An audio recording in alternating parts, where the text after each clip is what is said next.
مجھے تو ہارون صاحب اپنے کانوں پہ یقین نہیں آیا یہ خبر سن کر، اور بار بار اس کو کنفرم کرنا پڑا کہ کیا واقعی ایسا ہو چکا ہے. سوال یہاں پر یہ بنتا ہے کہ اس میں اس قدر سیاسی بلوغت کا مظاہرہ کرنے پر اصل تحسین کس کی بنتی ہے؟ عمران خان کی اور کس کی؟ میں تو 2 دن سے کہہ رہا تھا کہ بھائی اگر وہ ان کو بناتے ہیں تو قبول کر لیں، اور تحفظات آپ کے جو ہیں وہ ٹھیک نہیں ہیں اس معاملے میں. دیکھیے 2-3 باتیں ہیں. نمبر 1، کوئی نیا آرمی چیف پرانے آرمی چیف کی پالیسیوں کو کیری نہیں کرتا، یہ تاریخ ہے پاکستان کی.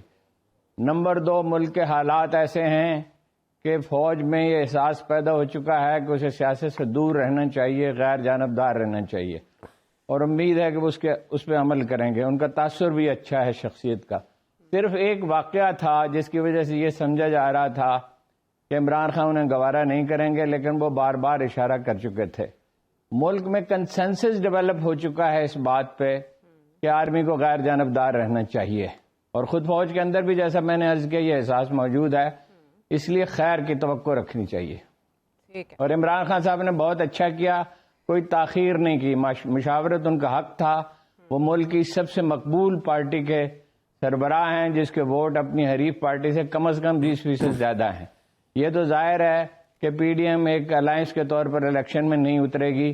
ہم نے دیکھا ہے جیسے جتنے بھی الائنس آج تک بنے ہیں وہ اپنا ٹکٹوں کے مرحلے پہ انہیں بڑی دشواری پیش آتی ہے. تو وہ الیکشن لڑیں گے تو الیکشن میں تو کوئی پرابلم انہیں نہیں ہے. عمران خان صاحب آسانی سے 2/3 میجارٹی لے سکتے ہیں.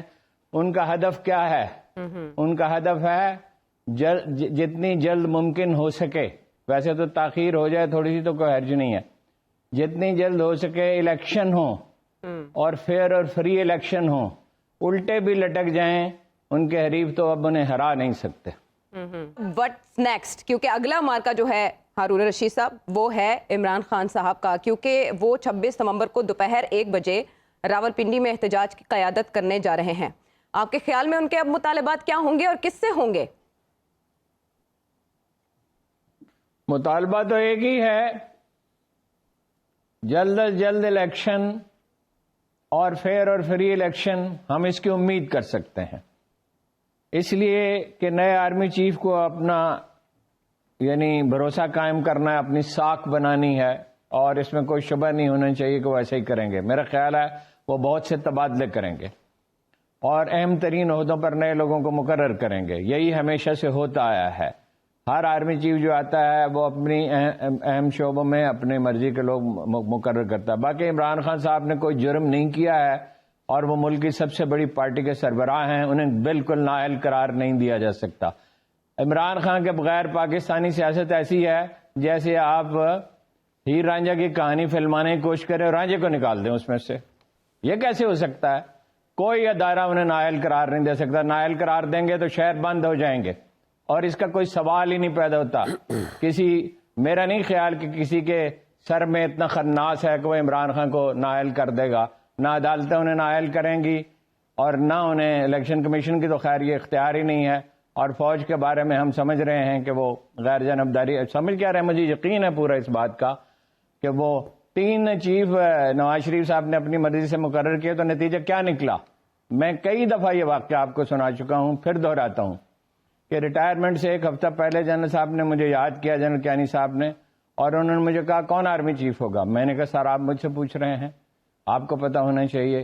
تو وہ فوراً مجھے خیال آیا کہ یہ نواز شریف سے مل کے آ رہے ہیں تو غالباً جو ان کی بات ہوئی ہے اس کے نتیجہ کو مثبت نہیں نکلا اور انہیں یہ اشارہ ملا ہے کہ اپنی مرضی کا آدمی مقرر کریں گے. کہا ویسے انہوں نے یہ تھا کہ میں سینئر موسٹ کو مقرر کروں گا، جو بالکل چکمہ دینے کے لیے تھا. اچھا. تو میں نے کہا وہ تو جنرل راشد تو نہیں ہوں گے. انہوں نے کہا کیوں؟ میں نے کہا آپ جو چاہتے ہیں. تو انہوں نے کہا کہ میں نے کہا جنرل ہارون اسلم بھی نہیں ہوں گے. انہوں نے کہا کیوں؟ میں نے کہا آپ کو وجہ پتہ ہے. وہ ایک چھوٹی سی وجہ تھی اگرچہ. تو انہوں نے کہا کہ کون بنے گا؟ میں نے کہا کوئی کشمیری ہے، کسی کے خاندان سے تعلقات ہیں. تو وہ بڑے چونکے اور انہوں نے کہا کشمیری ہونا میٹر کرتا ہے. میں نے کہا جو آدمی کوئی برادری کا تعصب رکھتا ہو اس کے لیے میٹر کرتا ہے، ورنہ کشمیری بڑے اچھے لوگ ہیں، بڑے ذہین چرب دست اور تر دماغ لوگ ہیں. تو وہ کچھ دیر سوچتے رہے. پھر میں انہوں نے مثال دی کہ کیبنٹ کا ذرا جائزہ لیں نواز شریف صاحب کے کا. اور شہباز شریف صاحب کا کتنے اس میں ان کے لوگ ہیں، وہ یہ مافیا بنانے والے ہمیشہ ہر اس کو تعصب کو ایکسپلائٹ کرتے ہیں. دیکھیے الیکشن کے سوا سارے راستے بند ہیں. میں نے عمران خان صاحب کو ذاتی طور پر یہ مشورہ دیا، ہمیشہ یہ کہتا رہا ہوں کہ تاخیر ہوتی ہے تو آپ کا کیا بگڑتا ہے، اگرچہ یہ ملک کے مفاد میں نہیں ہے. اچھا.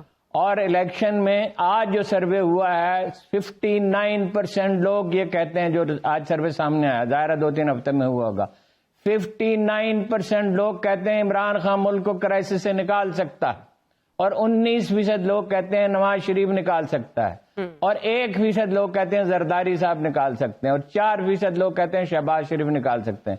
اگر 19 اور 4 23 ہوں، 23 اور 59 میں کتنا فرق ہوتا ہے؟ میری ذاتی رائے میں، ہر آدمی کی ذاتی رائے ہے اور ہر رائے کا احترام کرنا چاہیے. ٹیکنوکریٹس حکومت کی قطعاً کوئی ضرورت نہیں ہے. یہ ایسا بچہ ہوگا جس کا باپ تو کیا ماں کا بھی پتہ نہیں ہوگا، اور ساری ذمہ داری فوج پہ آ جائے گی. ٹیکنوکریٹس کی حکومت کرنے کی بجائے بنانے کی بجائے الیکشن کرائیں. الیکشن سے پہلے کشیدگی ختم کرنے کے لیے جتنے اقدامات ہو سکتے ہیں وہ کریں. اس کے لیے خاموشی سے مذاکرات کریں. تلخی مزید نہیں بڑھنی چاہیے. وہ اٹھتے ہیں خواجہ آصف صاحب اور کہتے ہیں، اور دوسری طرف بھی پی ٹی آئی میں بھی یہی حال ہے کہ اس نے اپنا تمغہ بیچ دیا. اور بھائی صاحب آپ کو کسی بات کا کوئی پتہ ہی نہیں ہے. تمغے اس نے اس وقت بیچے تھے، میں آپ کو بتاتا ہوں، مجھے آپ کو پتا ہے میرا ان سے بہت قریبی تعلق رہا. 2.25 کروڑ روپے انہوں نے اپنے دوستوں اور رشتہ داروں کو ادھار دیے جو واپس نہیں ملے، جو انہوں نے کہا میں نے کاغذ ہی پھاڑ کے پھینک دیے. $1 لاکھ انہوں نے اپنے ایک رشتہ دار کو دیے، وہ ایک ایمرجنسی میں تھا، وہ بھی گئے. انہیں اپنے تمغے بیچنے پڑے. وہ تمغے بیچنا جو ہے کوئی جرم نہیں ہے، کوئی قابل دست اندازی پولیس نہیں ہے. تو یہ جو ہے کشیدگی ہے جو دونوں طرف سے، ایک طرف سے نہیں ہے، دونوں طرف سے. یہ کشیدگی کم کرنی ہوگی، الیکشن کے لیے ماحول سازگار کرنا ہوگا، دیکھنا ہوگا کہ دولت کا استعمال اس طرح نہ ہو. الیکشن کمشنر کو تبدیل کرنا ہوگا، وہ ایک پارٹی ہے، وہ نون لیگ کا اور پیپلز پارٹی کا آدمی ہے. شفاف الیکشن ہوتے ہیں. آپ کو یہ پاکستان ایسا ملک نہیں ہے جس کو پیسے نہ مل سکیں، جس کی اکانومی ٹھیک نہ ہو سکے. اس کے پاس $5,000 بلین کا کوئلہ ہے، $5,000 بلین کا، اور اس کے پاس $2,000 بلین کا سونا ہے، اور دھاتیں ہیں، اور اس کی ایگریکلچر میں 3 گنا پوٹینشیل ہے. بالکل پاکستان ایک اسٹریٹجیکلی نہایت امپورٹنٹ ملک ہے. یہ مایوسی پھیلانے کی ضرورت نہیں ہے. بہت سے راستے ہمارے لیے کھلے ہیں، اور انشاءاللہ جلدی اور کھلنے شروع ہو. بہت آگے جانے کے لیے عمران خان صاحب کو پارلیمنٹ میں واپس جانا ہوگا. یہ رستہ ہارون صاحب تجویز کیا جا رہا ہے عمران خان صاحب کے لیے نیکسٹ، آج کے ایک بڑے قدم کے بعد، بڑے فیصلے کے بعد. لیکن وہی بحث جو یہاں چل رہی ہے، آپ اگر اس کو سادہ کریں، پاکستان میں کہا جاتا ہے کہ فوج جو ہے وہ ایک سیاسی حقیقت ہے، شراکت اقتدار ہمیشہ سے رہا ہے ان کا. تو ابھی جو نیا رول ہے، نیا کردار ہے، نئی روح ہے، اس کے ساتھ ہماری فوجی قیادت کے چیلنجز آپ کے خیال میں کیا ہونے چاہیے یا کیا ہوں گے؟ وہ ٹائن بھی نے کہا تھا بر صغیر کی ہولناک قدامت پسندی. یہ ہے ساری یعنی گفتگو کا پس منظر. اور پھر مایوسی پھیلانے کا کاروبار. بھٹو کو پھانسی دے دی تھی، اور جناب بھٹو کو صرف پھانسی نہیں دے دی گئی تھی، تاریخ میں 20 واقعات میں آپ کو اس سے زیادہ المناک بتا سکتا ہوں. تو کیا جسٹیفیکیشن ہو گئی اس سے پیدا؟ بھائی آپ ملک کے سب سے بڑے سیاسی لیڈر کو سیاست میں سے نکال دیں. اس کو بطور دھمکی کے استعمال کیا جاتا ہے، بلیک میلنگ کے لیے استعمال کیا جاتا ہے. نہیں بیچ میں نہ بولے. عمران صاحب آواز میں کلیئرٹی نہیں ہے. دیکھیے میں بیچ میں نہیں بولتا ہوں، میرے بیچ میں کوئی نہ. جی ہارون صاحب پلیز کیری آن. میں بالکل بیچ میں نہیں بولتا ہوں، بیچ میں مہربانی کرے ریکویسٹ ہے آپ سے نہ بولے. گزارش یہ ہے کہ یہ جو تاریخ آپ منظر پیش کر رہے ہیں، منظر اتنا تاریخ نہیں ہے. میں نے آپ کو بتایا $5,000 بلین کا کوئلہ ہے، $2,000 بلین کا آپ کے پاس سونا ہے، آپ کے پاس 2 کروڑ ایکڑ زمین خالی پڑی ہوئی ہے. اگر 1 ایکڑ زمین پہ بڑے پیمانے پہ پائپ کی انڈسٹری لگائی جائے، جس کے لیے آپ کو جرمنی سے، جاپان سے، چین سے، ہر کہیں سے مدد مل سکتی ہے، تو میکسیمم $30,000 روپے خرچ ہوتے ہیں پائپ بچھانے کے لیے، فواروں سے پانی دینے کے لیے. 90% پانی بچ جاتا ہے. 2 کروڑ زمین. چین کو خوراک چاہیے، مڈل ایسٹ کو خوراک چاہیے، ساری دنیا میں اجناس کا قحط ہے، آپ کھانے کا تیل پیدا کر سکتے ہیں. اس کے علاوہ بھی بہت سی چیزیں ہیں.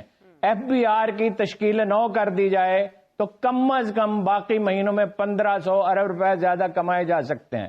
آپ کی اطلاع کے لیے عرض ہے، میں اس کی تفصیل ابھی نہیں عرض کر سکتا، 14 رکنی کمیٹی قائم کر رکھی ہے، غالباً 14 رکنی ہے. عمران خان صاحب نے دن رات وہ اکانومی پہ کام کر رہی ہے. There are other so many options. اگر سول سروس کا بتدریج جو سائز ہے وہ آدھا کیا جا سکتا ہے. پولیس کو جب بہتر بنایا جائے گا, عدالتی نظام جب بہتر بنایا جائے گا, عمران خان اگر آ جائیں تو اوورسیز پاکستانی زیادہ پیسے بھیجنے شروع کریں گے. یہ جو انٹر بینک ڈالر کا ریٹ ہے اور مارکیٹ کا ریٹ ہے, اس کو کم کرنے کے اقدامات کیے جا سکتے ہیں. اس حکومت کی تو کوئی ریٹ ہی نہیں ہے. پیسہ ڈالر افغانستان بھی جا رہے ہیں, دھڑا دھڑ لوگ ڈالر خرید رہے ہیں, یہ سارا وقت سیاست میں لگے رہتے ہیں. یہ اتنی بلیک پکچر پینٹ نہ کریں کہ یہ ہوگا, یہ ہو نہیں سکتا اور کوئی قیامت آ جائے گی. کوئی قیامت نہیں. 36 سے برے حالات نہیں ہیں جب قائد اعظم کو 24% ووٹ ملے تھے. گیلی پولی سے برے حالات نہیں ہیں جب پورا یورپ اور آسٹریلیا جو ہے وہ چڑھ دوڑا تھا ترکی پہ. جو قومیں عزم رکھتی ہیں زندہ رہنے کا, یہ جاپان برباد ہو چکا تھا ورلڈ وار میں, جرمنی برطانیہ کھنڈر ہو چکا تھا, پھر انہوں نے اس کی تعمیر نو کی. سیدھا راستہ اختیار کرنا ہوتا ہے, سیدھا راستہ, اور قوت فیصلہ چاہیے. شہباز شریف میں نہیں ہے یہ قوت فیصلہ, یہ حمزہ میں نہیں ہے, یہ مریم میں نہیں ہے, یہ نواز شریف میں نہیں ہے جنہیں ہر وقت پیسے کمانے کی فکر ہے, جو مودی کے خلاف ایک فکرہ بول نہیں سکتے, جنہوں نے انٹرنیشنل اسٹیبلشمنٹ کا ایجنڈا قبول کر لیا کہ اس علاقے میں انڈین بالادستی ہو. جب آپ آزاد خارجہ پالیسی بنائیں گے, آزاد خارجہ پالیسی کا مطلب تصادم نہیں ہے کسی کے ساتھ. جب آپ صحیح فیصلے کریں گے, اعتماد جنریٹ ہونا شروع ہوگا. پیسہ ملک سے جو باہر جا رہا ہے نہیں جائے گا, جس کے لوگ ڈالر خرید رہے ہیں وہ نہیں خریدیں گے. 20 ایسے اقدامات ایک عام آدمی تجویز کر سکتا ہے. ایکسپرٹ تو ظاہر ہے اس سے بہت بہتر فیصلے کر سکتے ہیں. غربت کے ایلیمینیشن کا, مجھے ایک دفعہ انہوں نے بلایا جنرل باجوہ صاحب نے, انہوں نے کہا کہ جی غربت ختم ہو سکتی ہے. میں نے کہا ہو سکتی ہے آسانی سے. وہ بڑے حیران ہوئے, آسانی سے؟ میں نے کہا جی آسانی سے. 400 ارب روپے دے دیں, آپ 200-250 ارب روپے ضائع کر رہے ہیں بے نظیر انکم سپورٹ پروگرام میں, 400 ارب روپے اس کو دے دیں. اخوت کو اور بھی جو اچھی این جی اوز ہیں ان کو دے دیں, وہ انٹرسٹ فری لون دیں. اور ابھی یہ اپنا آخری دنوں میں یہ بنایا گیا تھا پلان عمران خان کے زمانے میں, اس پہ عمل نہیں ہو سکا, اور انہوں نے اپنے طور پہ 50 ارب روپے انٹرسٹ فری دے دیے ہیں, اور کوئی تقریباً 50 لاکھ آدمیوں کو خطے غربت سے نکال لیا. یہ آپ کیا کہتے ہیں کہ یہ نہیں ہو سکتا؟ اب بتدریج, جی ہاں بتدریج, یہ بات صحیح ہے. گریجولی آگے چلیں گے, ہوتا ہے وہ ہوتا بتدریج ہی ہے. باقی ایک اور بات ہے, معافی چاہتا ہوں بات لمبی ہوگی. باقی ایک اور بات ہے, بات یہ ہے کہ سول اداروں کو مضبوط کریں. پشاور سے مائیگریشن شروع ہو گئی تھی, تربیلا تک آ گئے تھے ٹی ٹی پی کے لوگ. جنرل کیانی کو بتایا گیا مائیگریشن شروع ہو گئی ہے, وہ گئے. وزیر اعظم صاحب نہیں جا رہے تھے ٹھیک ہے پشاور, وہ گئے, انہوں نے پولیس کو ٹریننگ آفر کی. یہی بلوچستان میں ہوا, یہی کراچی میں ہوا. ٹریننگ آفر کی, 5000 مشین گنیں آفر کی. پشاور سے مائیگریشن رک گئی. بالکل جب آپ کرنا چاہتے ہیں, where there is will there is way. ہزار طریقے ہیں. اس کائنات کا ذرہ ذرہ آپ کی مدد کرتا ہے. اگر آپ نیک نیت ہیں, حکمت سے کام لیتے ہیں, اور ایک دوسرے کو دفن کرنے کی جو یہ حکومتی اور عمران خان صاحب کی پالیسی ہے, اس سے دستبردار ہوتے ہیں, بے شمار راستے کھولے.